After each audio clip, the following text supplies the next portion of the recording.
En las últimas semanas, como hemos dicho, hemos estado estudiando el tema de la familia bajo la gracia del Señor. Hace ya unas 4 o 5 semanas hicimos una introducción y vimos la gran confusión que hay en este mundo en cuanto al tema de la familia. Mucha confusión. Las 3 semanas después estuvimos hablando sobre el matrimonio. ¿Cómo es el matrimonio? ¿Qué es el matrimonio? ¿Cómo lo ha establecido Dios? Hablamos primero de la responsabilidad que Dios le da a la esposa y después de la responsabilidad que Dios le da al esposo. Pablo aquí en Efesios habla de las casadas estén sujetas a sus propios maridos como al Señor y después habla que los maridos amen a sus esposas como Cristo amó a la iglesia. El estándar está altísimo. Los maridos deben mostrar el mismo amor que Cristo o el del mismo tipo que Cristo mostró por la iglesia, un amor sacrificial, un amor que se entrega por completo. Vimos el matrimonio, la semana pasada estuvimos viendo la relación de padres e hijos, que Pablo también habla aquí, cuando dice, hijos, obedeced en el Señor a vuestros padres. Y Pablo recalca eso y da instrucciones a los hijos, pero también a los padres. Y todo esto es porque Cristo nos ha salvado por su gracia. Así que esa gracia se tiene que evidenciar incluso en nuestras relaciones familiares, en nuestro hogar. No es que en la iglesia somos de una manera y luego en el hogar eso no importa. Y yo le grito a mi esposa o a mi esposo y yo hago lo que quiero en mi casa porque soy el rey de mi casa. No. Si Cristo te ha salvado, si Él te ha rescatado, si Él te ha dado nueva vida, entonces Él es tu Señor y tu Rey y tu Dios en la iglesia, en casa y también vamos a ver hoy en el trabajo. En el trabajo también, en cada situación de nuestra vida. Y llegamos ahora al tema del trabajo y queremos hablar de eso en el día de hoy. Y es que se podría decir también que el trabajo era parte entonces, una parte importante de las relaciones familiares. En el mundo antiguo en el que Pablo estaba escribiendo, muchas de las casas o de los hogares incluían a los padres, los hijos, quizá los abuelos también estaban en ese hogar, y también los siervos, o los esclavos, o los trabajadores, también eran parte de la familia extendida, del hogar. Los siervos eran, o los esclavos eran la familia extendida, y la mayoría de los negocios eran negocios que eran operados por la familia incluyendo a siervos, incluyendo a trabajadores, incluyendo a esclavos. Y antes de ver estos versículos que Pablo dice aquí a los siervos o a los trabajadores y a los amos o a los jefes, quiero hacer dos puntos introductorios. Uno importante que tenemos que darnos cuenta es que Dios te quiere transformar a ti incluso más que transformar tu situación laboral. Mucha gente quiere transformar su situación laboral, pero Dios tiene más interés en transformarte a ti, en tu situación laboral. La palabra siervos que encontramos aquí en el versículo 5, cuando dice ahí Pablo, siervos, obedeced a vuestros amos, esa palabra siervos en el original, en el griego, se dice doulos y significa literalmente esclavos. Quizá ahora lo entendemos como siervos, pero entonces eran esclavos. Eran esclavos. Y seguramente en la iglesia de Éfeso, la iglesia a la que Pablo le escribe esta carta, seguramente en esa iglesia habían esclavos.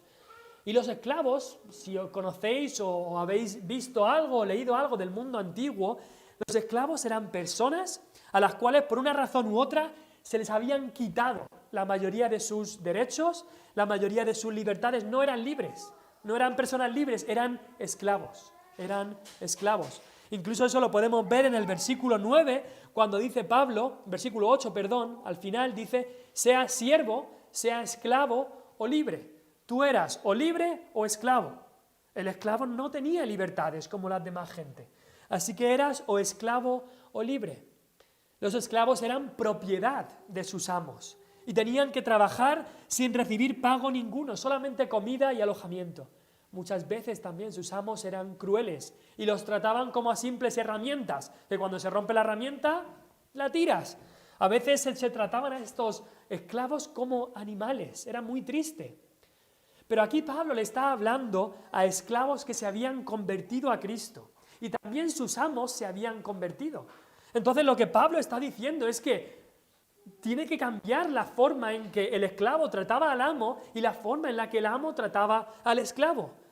Ahora los esclavos tienen 2 amos. Sí, tenéis vuestro amo terrenal aún, pero también tenéis un amo, un Señor celestial en el cielo. Un amo según la carne y un amo según el Espíritu. Pero no solamente a los esclavos se les dice eso, sino a cada uno de nosotros, a cada una persona que tiene que hacer un trabajo, a cada trabajador que ha sido salvo por Cristo, también somos siervos y trabajadores de Cristo. Incluso más serio aún, somos esclavos de Cristo. ¿Por qué? Porque nosotros, como pecadores, éramos antes esclavos al pecado. Eso dice la palabra de Dios. Servíamos al pecado, servíamos al mundo, servíamos al mismísimo diablo. Le dijo Jesús a los fariseos: vosotros sois hijos de vuestro padre el diablo. Así estábamos nosotros, en el mercado, en el mercadillo de los esclavos, que se ponían ahí todos los esclavos, y no teníamos libertad ninguna nosotros. Pero entonces vino Cristo. Y en ese precioso versículo, en 1 Corintios, Pablo dice: habéis sido comprados por precio. Éramos esclavos y Cristo nos compró. No por nada en nosotros, sino por su amor inefable. Él fijó sus ojos en ti y te rescató, te compró de ser un esclavo. Y ahora no es que digas: pues ahora no tengo que hacer nada, ahora vivo mi vida para mí mismo. No, ahora eres siervo de Cristo. Incluso se podría decir esclavo de Cristo, pero el esclavo de Cristo es el que tiene verdadera libertad. En cierta manera se puede decir que este mundo está dividido en esclavos de dos tipos: o esclavo al pecado o esclavo de Cristo. Y el esclavo de Cristo, siervo de Cristo, es el que alcanza la verdadera libertad para quitarse la esclavitud al pecado y para servir a Cristo, para hacer el bien para Cristo con todo su corazón. Y aquí Pablo les estaba escribiendo a esclavos que se habían convertido y a amos que se habían convertido. Y tenemos que darnos cuenta que nosotros no nos pertenecemos a nosotros mismos, le pertenecemos a Cristo. La Biblia, aunque no habla directamente en contra de la esclavitud como tal, sí que habla en contra vemos muchas leyes de cuando se raptaba a una persona a fin de venderla como esclava. La Biblia condena claramente eso. Así que lo que por muchos años se hizo en Europa, en España y en Norteamérica, por muchos años, que se cogía esclavos de África a otros países y se utilizaba como esclavos, Dios condena completamente eso. Y desgraciadamente todo esto sigue en algunos países bajo otros nombres, pero sigue estas cosas en algunos países del mundo. Y Dios condena gravemente este tipo de esclavitud, y la esclavitud la condena a Dios. Pero en cuanto a este tema, Pablo aquí no dedica la carta a los Efesios a abogar y a hablar sobre lo importante que debería ser la abolición de la esclavitud. No, vemos que Pablo no dedica su carta a eso. No escribe sobre la abolición de la esclavitud, aunque sabemos que Pablo no estaba de acuerdo con la esclavitud. Porque en 1 Corintios 7:21, Pablo habla y dice: fuiste llamado siendo esclavo, no te dé cuidado, pero también si puedes hacerte libre, procúralo más. Si tienes la oportunidad de hacerte libre por un pago y tienes el dinero para pagarlo, no te quedes como esclavo, procura ser libre porque es mejor estar así. Pero dice: no creas que por ser esclavo o por tu situación laboral no puedes servir al Señor. Pablo lo que hacía bajo la inspiración de Dios es que él tomaba la estructura social que había, cómo se la encontraba, y por medios pacíficos y espirituales se esforzaba por transformarla. Buscaba no una transformación de que el gobierno haga la abolición de la esclavitud, sino buscaba una transformación desde dentro. Él buscaba que la vida del esclavo fuera transformada. De una vida que tenían muchos esclavos de pereza, de insumisión, de mala voluntad, de hipocresía y de mentira, que esa vida del esclavo se transformara en una vida de diligencia, de trabajo, de buena voluntad, de integridad y verdad. Pero también él buscaba que la vida de los amos fuera, o de los jefes, fuera cambiada, que esa vida quizá de crueldad o de abuso de autoridad fuera transformada ahora en una vida de amor, compasión y consideración por sus siervos o esclavos. Eso era más importante para Pablo que incluso la abolición de la esclavitud misma. Y muchos en el día de hoy caen también en este error y creen que la Iglesia, el objetivo de la Iglesia ahora es hacer solamente obra social. Y ese es el mayor objetivo de la Iglesia, transformar el mundo mediante la obra social, mediante ayuda social y justicia social. Y es importante que como cristianos amemos a nuestro prójimo, intentemos hacer el bien, pero ese no es el primer objetivo de la Iglesia, no lo es. Para Pablo, los temas políticos o sociales eran de una importancia baja en comparación a lo espiritual. Lo espiritual es lo que realmente importa, lo espiritual es lo que realmente puede transformar. Eso es lo que realmente importa, y no lo material simplemente. La esclavitud más importante que Pablo trabajó para abolir no era la esclavitud física simplemente, sino la esclavitud al pecado, de la cual todos en nuestro estado natural somos esclavos del pecado. Y ahí es donde Pablo trabajaba para abolir, para quitar esa esclavitud. Esa es la primera consideración que queríamos hacer. Y la segunda consideración que queríamos hacer como introducción es que el trabajo, tenemos que recordar que el trabajo es una bendición de Dios y el trabajo debe ser hecho para Dios. El trabajo es una bendición de Dios y debe ser hecho para Dios. Y esto debe enseñarse, que el trabajo no es una maldición, el trabajo no es un mal necesario. La Iglesia Católica Romana ha enseñado por muchos años que el trabajo fue la maldición que Dios le dio al hombre cuando el hombre pecó. Pero no es así. Vete a Génesis y podrás ver que Adán tenía que trabajar antes de pecar. El trabajo no es la maldición que Dios le dio al hombre. Ahora, el sudor y el dolor en el trabajo sí que fue una maldición. Y los cardos y los espinos que produciría la tierra, eso sí que fue maldición. Pero el trabajo no es la maldición. Y eso incluso se puede ver en la historia de muchos países en Europa, como muchos países del norte de Europa que han tenido una tradición protestante basada en la Biblia, tienen una ética de trabajo diferente incluso a países en el sur de Europa. Y no es que esté intentando abogar por uno o por otro, pero, por ejemplo, yo me acuerdo bastante, yo tenía 14 años y ahí vivía en Alicante, en ciudad, y en Elche y Alicante, y muchos de mis compañeros, cuando llegaba el verano, lo que querían hacer, ¿qué era? Pues todo el verano, los 2 o 3 meses que no tenían instituto o colegio, querían vivir la vida padre, querían ir a la playa, jugar a los videojuegos todo el verano, no hacer nada. Eso era su ambición y su deseo todo el verano. ¿Y cuál fue mi sorpresa cuando viajé yo a Irlanda del Norte, un país con una tradición o una cultura protestante por muchos años, que los chavales con 14 años lo que querían era trabajar todo el verano, para así obtener un dinero, ahorrar y cuando tenga la edad comprarme un coche o comprarme tal o lo... Pero tenían esa diferencia de mente que yo no encontraba aquí y sí que la encontré ahí. Y es que la Biblia nos dice que incluso en la familia debemos enseñar esa cultura de trabajo, que las cosas no vienen si no hay trabajo. Y es algo que desgraciadamente vemos una generación levantarse en España que no ve eso, que lo que quieren es recibir sin trabajar. La generación Nini, ¿cómo se llama? Pero la Biblia lo establece muy claramente, que el trabajo es una bendición de Dios, no es una maldición, no es un mal necesario, es una bendición que da Dios para que podamos ganar el sustento de nuestra vida.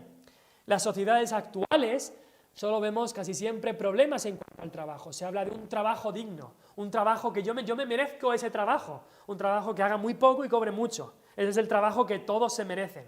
Y se habla de un trabajo digno.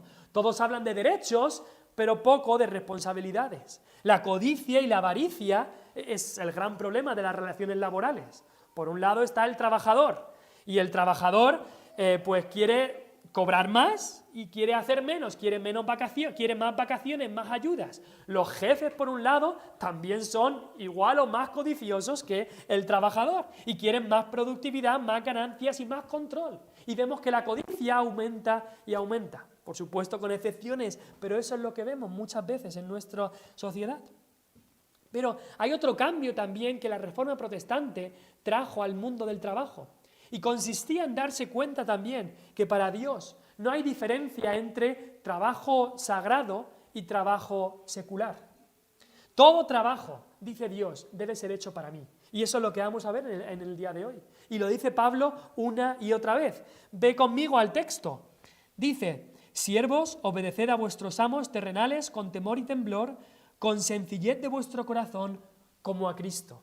Es decir, el trabajo más pequeño que estaba haciendo un esclavo o un siervo por su amo, dice Dios, ¿me lo estás haciendo a mí? ¿Estás trabajando para mí?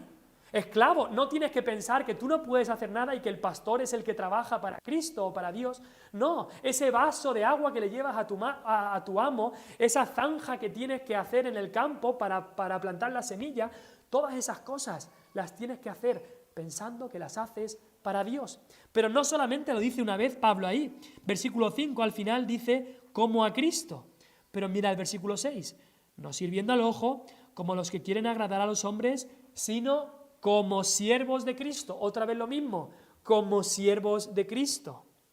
Pero mira lo que dice el versículo 7, sirviendo de buena voluntad como al Señor. Otra vez lo mismo, dice primero como a Cristo, después dice como siervos de Cristo, después dice como al Señor.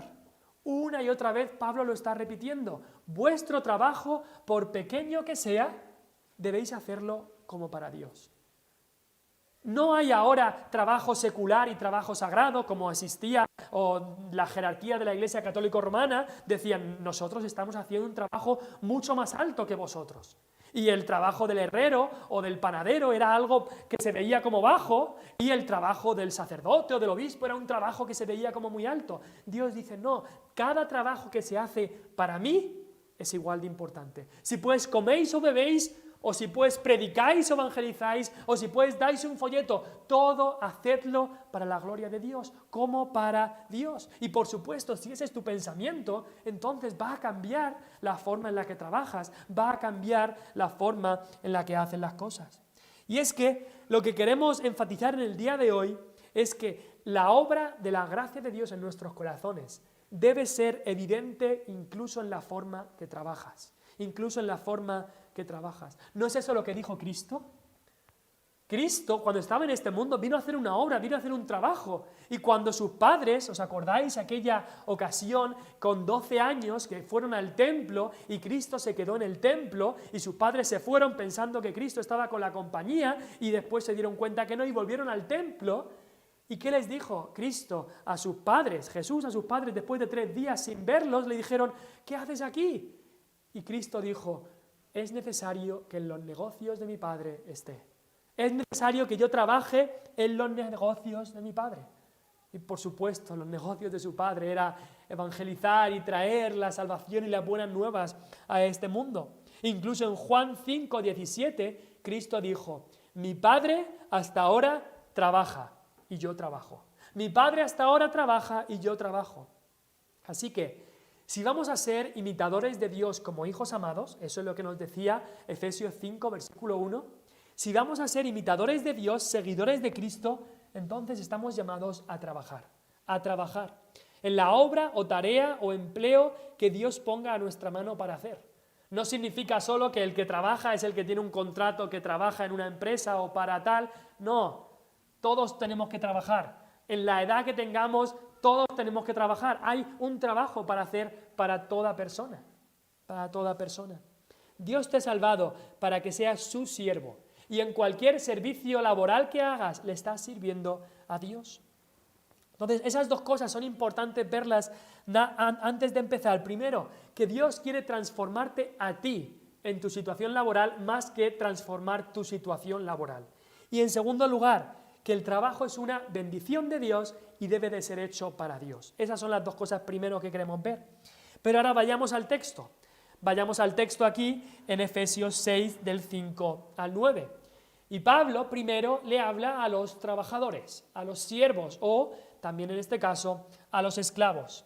Es importante que Pablo dedica 4 versículos para los trabajadores y solo 1 para los amos, porque en cierta manera en el mundo, antes y ahora, siempre habrá mucho más trabajadores que amos o jefes. Así que por eso Pablo dedica 4 versículos.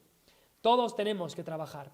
Y Pablo les dice, mira, porque eres siervo de Dios, ahora has sido salvo, eres siervo de Dios, entonces debes obedecer como buen siervo de tu amo, como buen trabajador de tu jefe. Que alguien no diga, ay, yo obedezco a Dios y luego a mi jefe le desobedezco. Que alguien no diga, ay, yo soy muy fiel en la obra de Dios, pero en la obra que estoy haciendo con mi empresa, ahí paso olímpicamente y hago lo que me da la gana. No, por supuesto que no. Y no sé si os acordáis, lo dijimos al principio de esta serie de Efesios, pero hubo una vez que Pablo tuvo que hablar con los líderes, con los ancianos, con los pastores de la iglesia de Éfeso. Era un discurso de despedida y Pablo los llamó para que hablaran con él, para hablar con ellos, mejor dicho. Y en Hechos 20, del 33 al 35, Pablo les dice que él había puesto el ejemplo de esto. Dice Hechos 20, del 33 al 35, y aquí Pablo estaba hablando con los pastores o líderes de Éfeso. Y les dice, mira, ni plata, ni oro, ni vestido de nadie he codiciado. Antes vosotros sabéis que para lo que me ha sido necesario a mí y a los que están conmigo, estas manos me han servido. En todo os he enseñado que, trabajando así, se debe ayudar a los necesitados y recordar las palabras del Señor Jesús que dijo, más bienaventurado es dar que recibir. ¿Cuánto cambiaría en nuestra forma de ver el trabajo, en nuestra forma de ver la vida también, si nos diéramos cuenta de estas palabras del Señor Jesús, que más bienaventurado o más dichoso es dar que recibir? Todos queremos dar, queremos que llegue el fin de mes cuando ya nos toca el sueldo. Todos queremos recibir, pero dar nos cuesta mucho. Pero Pablo les había enseñado, cuando Pablo fue a Éfeso, él con Aquila y Priscila les había enseñado que él, cuando le hacía falta, él trabajaba. Él trabajaba con sus propias manos, haciendo tiendas de campaña, era el trabajo de Pablo, aunque por supuesto como pastor y evangelista el obrero era digno de su salario, pero si eso no ocurría, Pablo se ponía a trabajar con sus manos, haciendo tiendas de campaña para ganarse también así el pan si no tenía sustento por predicar el evangelio. Y aquí Pablo les dice a los siervos y a los esclavos cosas que el trabajador debe de hacer. Y le dice, obedece a tu amo terrenal. Versículo 5, siervos, obedeced a vuestros amos terrenales. Esta palabra terrenal también se puede traducir vuestro amo en la carne, vuestro amo según la carne, porque es que hay que especificar ahí, porque el cristiano tiene dos amos, dos señores o dos jefes. Uno, el primero, es nuestro jefe celestial, es nuestro Señor celestial, nuestro amo celestial. Y después también, si somos trabajadores en cualquier lugar, tenemos también nuestros jefes terrenales. Y así, de la misma manera que hemos visto antes que el Hijo debía obedecer al Padre, como obedecía a Dios, también el siervo debe obedecer al amo de la misma manera que obedece a su amo celestial. Y aquí, no sé en qué situación te encuentras tú, pero aquí hay instrucción para todos, porque todos tenemos que trabajar. Quizá dices, bueno, yo soy autónomo, yo no tengo jefe, así que esto no me va para mí. Por supuesto que va contigo también. Quizá tienes clientes, quizá esto habla para cualquier tipo de trabajador. Quizá dices, bueno, yo estoy jubilado, yo ya no estoy trabajando, pero aún jubilado tienes cosas que hacer cada día, tienes tareas que hacer, tienes cosas que comprar en la tienda, cosas que vender, tienes tareas que hacer quizá para tus familiares, para tu mujer, para tu marido, para tus padres, para tus hijos, para lo que sea, tienes tareas para hacer. Y aquí Pablo nos da principios para cómo realizar esas tareas para la gloria del Señor. ¿Cómo nos desenvolvemos en todas estas tareas? Pues aquí hay principios útiles que debemos obedecer si de verdad confiamos en Dios, si de verdad Dios es nuestro amo. Y la primera cosa que dice ahí, siervos, obedeced a vuestros amos terrenales, dice con temor y temblor. Con temor y temblor. Llevamos unas semanas hablando sobre el temor de Dios en los cultos de los miércoles. Y Pablo aquí les estaba hablando a esclavos. Pero esto de temor y temblor no es algo que tuvieran que tener porque eran esclavos, sino más que nada porque eran ahora siervos de Dios. Y como siervos de Dios, tenían que llevar mucho cuidado en cómo hacían las tareas. ¿Por qué? Porque muchos de esos amos, muchos de los jefes, quizá para los que trabajamos, no conocen al Señor. Y lo que van a conocer ellos de Cristo es lo que vean en nuestra vida. Si nosotros somos deshonestos en el trabajo, si nosotros no hacemos la voluntad de Dios, si nosotros somos perezosos o no hacemos lo que Dios nos manda, entonces eso es lo que van a ver. Eso es lo que van a ver de Cristo. Y por eso deberíamos trabajar con temor y temblor. Esta palabra con temor y temblor ya la utiliza Pablo en Filipenses 2, incluso en cómo debemos de vivir a la luz de nuestra salvación, cuando dice, ocupaos en vuestra salvación con temor y temblor. Eso no quiere decir que seamos salvos, que no nos podamos ganar la salvación, sino cómo evidencias tu salvación delante de los demás, con mucho cuidado, para que lo que ellos vean sea lo que ha hecho Dios en tu vida. Incluso Pablo, cuando fue a Corinto a predicarles el Evangelio, les dice, y estuve entre vosotros con debilidad y mucho temor y temblor. Hasta el mismísimo Pablo tenía este temor y temblor cuando trabajaba para Dios. ¿Cuánto más nosotros? Así que al trabajar, debemos trabajar con temor y temblor. No temor y temblor de nuestro amo terrenal, sino temor y temblor de nuestro amo celestial. Él quiere que vivamos acorde a lo que Él ha hecho en nuestra vida. Si nos ha salvado de la mentira, pues entonces vivamos y trabajemos en la verdad. Si nos ha salvado del pecado de este mundo, pues que nuestra manera de trabajar dé honra a nuestro Dios. Pero también dice, no solamente con temor y temblor, dice después, con sencillez de vuestro corazón. Con un corazón sencillo, un corazón sincero, un corazón íntegro. Que lo que hay, que lo que ves es lo que hay. No un corazón que oculta cosas, que muestra muchas capas, sino un corazón íntegro, un corazón verdadero, un corazón que deja las apariencias. ¿Y cuánto necesitamos actualmente que Dios nos dé un corazón sencillo? ¿Cuánta gente y cuántas personas tienen o tenemos muchas veces un corazón enrevesado o complicado? ¿Y a qué me refiero? Pues un corazón que dice, mira, ahora que está el jefe, voy a hacerle esto al jefe para que lo vea, y a este jefe le hago esto, este jefe me cae mal, así que a este no, y a este sí, y aquí me comporto de esta manera, y aquí me comporto de la otra, y tienen muchas capas, tienen muchas... Y no hay una sencillez de corazón, que lo que hace lo hace para Dios y no para los hombres. Primera Tesalonicenses 4, 11 al 12 dice Pablo, y que procuréis tener tranquilidad. Que procuréis tener tranquilidad y ocuparos en vuestros propios negocios. Y trabajar con vuestras manos de la manera que os hemos mandado. Mucha gente se mete en otros negocios de este o del otro para obtener ganancia o para sacar rédito. Y dice Pablo, tranquilidad. Corazón sencillo, que hacen lo que le mandan con honestidad e integridad. Dice, a fin de que os conduzcáis honradamente para con los de afuera y no tengáis necesidad de nada.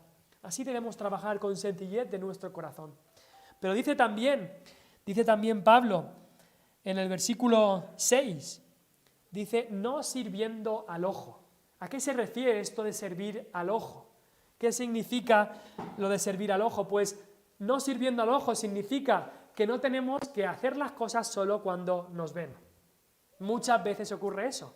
Cuando llega el jefe, cuando al jefe se le ocurre pasarse por el suelo de la fábrica, por la fábrica, ahí todos trabajan, ahí se les ve a todos rápidamente trabajando, pero cuando el jefe se va, entonces volvemos a hablar, me saco el móvil, me saco tal, vuelvo a hacer lo otro, pero cuando el jefe está, ahí entonces todos trabajamos.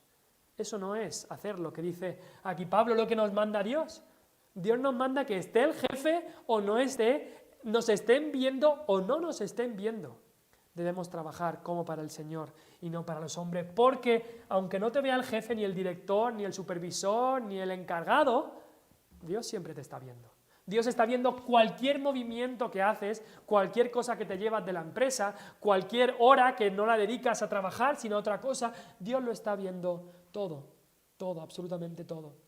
Y es difícil porque muchas veces, claro, llega el jefe y queremos aparentar o queremos mostrar, pero una persona íntegra, una persona con sencillez de su corazón, con temor y temblor, trabaja igual cuando le ven o cuando no le ven, cuando está el jefe o cuando no. No es una otra persona que esté sirviendo al ojo, sino que sirve a Dios. Pero después dice en el versículo 6, de corazón, haciendo la voluntad de Dios. Tu servicio, tu trabajo debe salir del corazón. sabiendo así que tu trabajo, tu tarea, sea el hacer la comida o servir las mesas, sea repartir un folleto, sea cualquier otra cosa en tu trabajo, es la voluntad de Dios para tu vida.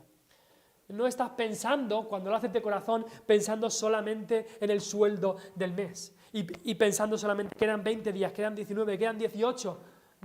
No estás pensando solamente en eso, estás pensando en trabajar porque es la voluntad de Dios, estás pensando en hacer lo que se te ha mandado, en obedecer. No estás pensando ni en la paga extra, ni en el ascenso, ni en los cumplidos que vas a recibir por hacer algo. Simplemente estás diciendo, esto es mi trabajo, es la voluntad de Dios para mi vida y así lo voy a hacer. Por lo tanto, cuando se te dice algo que no es lo que pensabas, no dices, uy, eso no es mi trabajo, eso que se ocupe otro. No, tienes ese deseo de trabajar para la voluntad de Dios.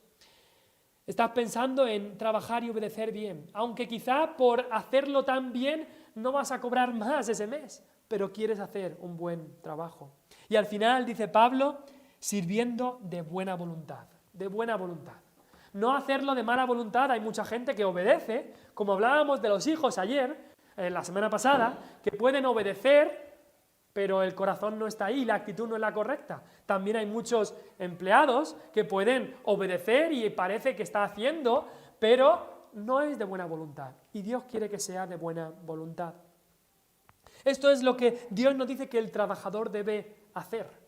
En un contrato de trabajo siempre está pues las responsabilidades, lo que el trabajador va a hacer, pero muchas veces también aparece lo que el trabajador debe saber, lo que debes saber como trabajador. Y aquí, en el contrato, si se puede decir así, celestial que nos da Dios, también dice algo que debes de saber como trabajador de Dios, como obrero de Dios. Dice el versículo 8, sabiendo, hay algo que debes de saber. Sabiendo que el bien que cada uno hiciere, ese recibirá del Señor, sea siervo o sea libre. Como trabajador, empleado, obrero de Dios, primeramente, y si trabajas para Él, Él te va a recompensar. Quizá tu jefe o el que te paga o la que te paga en este mundo no vea eso, no te va a recompensar, quizá, o no te va a dar lo que pienses que el trabajo bueno que has hecho, pero si lo haces bien de corazón, con sencillez de tu corazón, haciendo la voluntad de Dios, no sirviendo al ojo, si haces estas cosas, Dios sí que te va a recompensar. Eso está asegurado. Al igual que había recompensa para el hijo obediente, también hay recompensa para el siervo. Quizá de su amo recibían poco, pero Dios no es injusto para olvidarse. Así dice Hebreos 6:10. Dice ahí, Dios no es injusto para olvidar vuestra obra y el trabajo de amor que habéis mostrado hacia su nombre, habiendo servido a los santos y sirviéndoles aún. Y muchas veces podemos hacer algo en lo que no nos vemos recompensados por la persona a la que se lo hicimos, pero tenemos que recordar que no se lo hicimos a esa persona en primer lugar, se lo hicimos a Dios. Lo hemos leído ahí, como a Dios, como al Señor, como a Cristo. Entonces, si se lo hacemos a Dios, sabemos que Dios nos va a recompensar, aunque no nos veamos recompensados por la gente en este mundo. Y sabemos primero que Dios da mucho más de lo que merecemos. Y no solamente hay que esperar hasta la vida eterna, incluso en esta tierra, Dios nos da mucho más como recompensa. A sus discípulos les dijo, en esta tierra recibiréis 100 veces más, porque recibiréis ese gozo, esa alegría, esa paz, esas cosas que el mundo no puede ganar. Y por supuesto, en segundo lugar, también recibiremos bendiciones infinitas e inmensas en la vida eterna. Y esas son cosas que el trabajador debe saber. Hemos hablado sobre el trabajador, el empleado, el siervo o incluso el esclavo, como habla aquí Pablo a estos esclavos o siervos de Éfeso, que incluso en su situación difícil de esclavitud debían servir a sus amos y obedecer a sus amos. Pero también Pablo tiene una palabra para los jefes o para los amos. También tiene una palabra para ellos. En el versículo 21, Pablo había hablado de someteos unos a otros en el temor de Dios. Y recordemos que esta sumisión mutua de la que se habla aquí no es que estaba diciendo que no hay autoridad. no se cargaba la autoridad, el orden de autoridad dado por Dios. Los padres deben tener autoridad sobre sus hijos, los jefes sobre sus trabajadores. También en el matrimonio Dios ha puesto que la última responsabilidad recaiga sobre el marido. Y así, esta sumisión mutua no anula el orden de autoridad, pero sí que regula el ejercicio de esa autoridad. ¿A qué me refiero? Cristo era el Señor y el Maestro, el que tenía toda autoridad, pero Él no vino para ser servido, sino para servir. Él vino e incluso sabemos que lavó los pies de sus discípulos, se humilló a sí mismo, se puso por abajo y lavó los pies de sus propios discípulos. Eso no le quitaba su autoridad, sino que Él estaba mostrando cómo ejercer esa autoridad. Y aquí Dios tiene una palabra para los jefes, para los que emplean a personas, para los amos.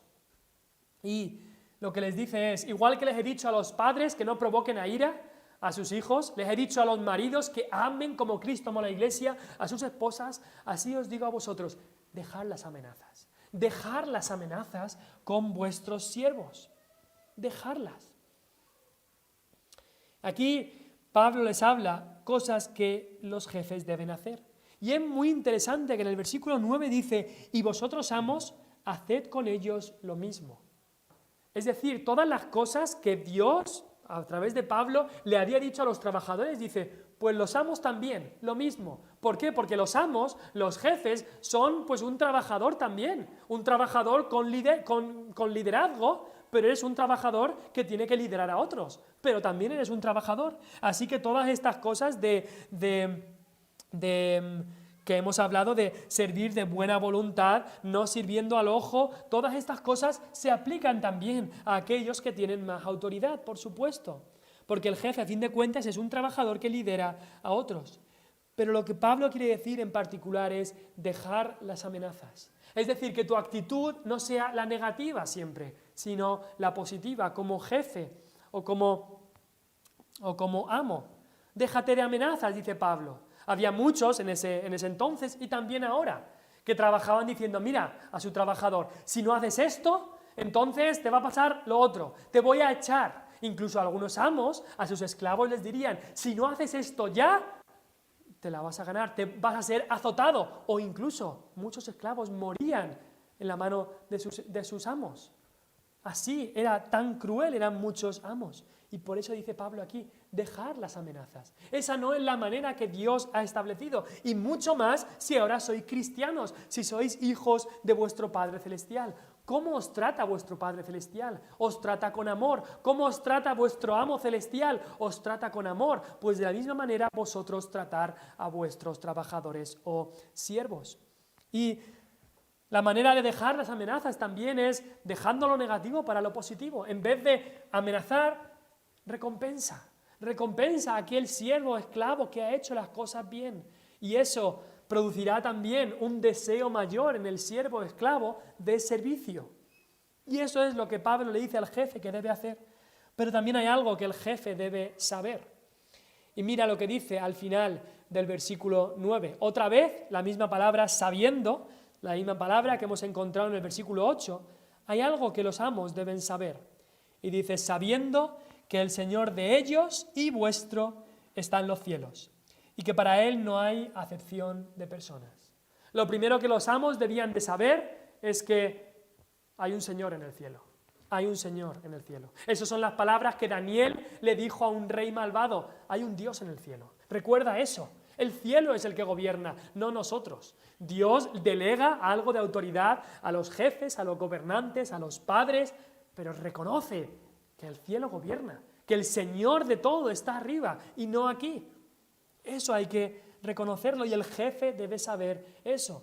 En muchas de estas ocasiones, tanto el amo como el esclavo eran cristianos y por eso dice ahí que el Señor de ellos y vuestro está en los cielos.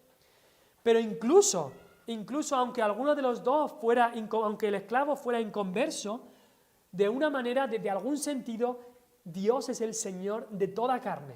Por supuesto lo es en una manera mucho más grande de aquellos que le reconocen, pero también es Señor de toda carne porque todo está bajo su mano en un sentido. Así que Dios le dice a ese amo, cuidado con cómo tratas a tu siervo o esclavo. Cuidado con cómo tratas a tus trabajadores. Y eso piensas, bueno, yo no soy jefe, a mí eso nunca se me va a aplicar porque yo no voy a ser jefe. Pero quizá tú vas a un restaurante y piensas que el camarero tal te debe a ti, te debe obedecer, debe hacer todo lo que tú digas y te piensas superior y le tratas como si fuera... Esa tampoco es la actitud. Deja las amenazas, tienes que saber que el Señor de ellos y vuestro está en los cielos.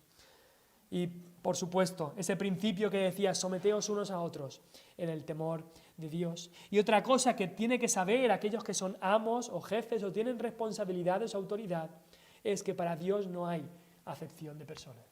Para Dios no hay distinción de personas por clase social, por dinero. A Dios no le importa la cantidad de ceros que hay en tu cuenta bancaria, ceros detrás del 1, ni la educación que tú tienes, ni la formación que tienes, ni a Dios tampoco le importa el puesto que tienes y este puesto que tú tienes te acerca más a Él que un puesto más bajo. No, para nada, para nada. A Dios lo que le importa es el corazón.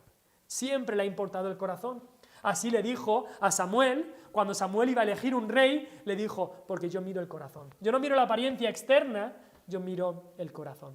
Y es que ahí podemos acabar, en conclusión, yendo a Cristo y viendo que si queremos aprender cómo trabajar, como siervos o como amos, como empleados o como empleadores, tenemos que mirar a Cristo. Si queremos saber cómo trabajar, Cristo dijo, yo no he venido para ser servido, sino para servir.